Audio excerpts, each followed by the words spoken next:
media space is constantly changing and expanding, and it's one of the most unpredictable areas in the near future.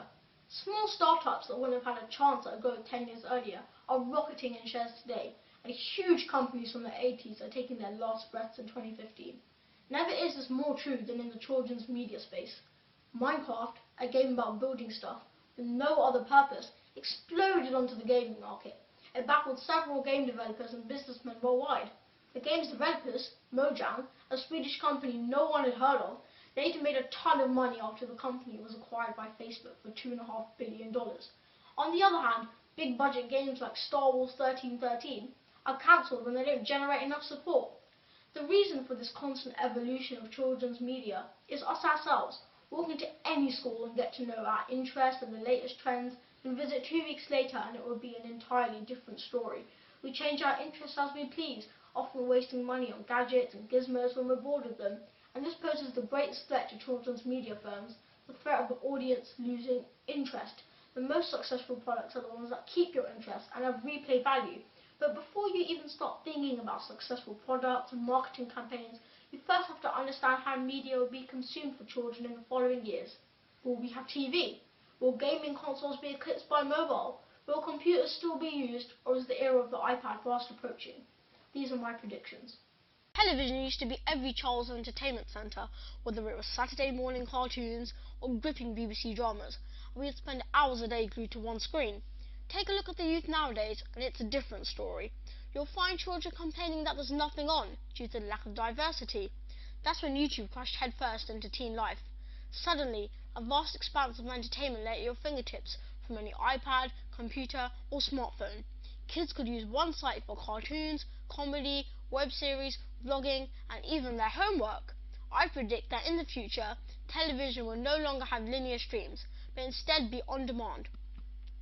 Movies and TV shows will be accessible at any time, unlike on the TV, where if you miss your show, you miss your show.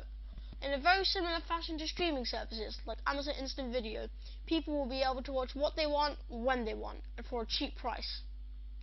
Video games may also be part of the same service, letting people have all their entertainment together in one central media hub. This would pose a threat to people seeking to venture into the territory of large companies, and startups will consistently find it harder to enter into a considerably fierce market. Much like Tesco, Sainsbury's and Asda bought up all the smaller superstores to dominate the supermarket arena, the media space will be dominated by just a few suppliers. The money will be made by supplying them with original content, which is extremely hard to get hold of in this ever-expanding market. At the moment, children are buying existing products and using them for entertainment purposes. However, children are starting to veer towards more tailor-made services that they can add a personal touch to. We do not just want to play games, we want to be creating them. We don't just want to watch movies, we want to be behind the camera making the next blockbuster hit with a few friends. Whether it's making a level on a game or a stop-motion movie with Lego, the most successful ideas will be the ones that allow kids to create and offer personalised services that we can make our own. Letting children share their creations will also be a good idea, in a world where social media is taking off in younger age groups. You'll often see countless new businesses developing games for mobile, especially on iTunes and Google Play, but very little new companies are moving onto the console arena. The main reasons are the cost and risk of developing for consoles.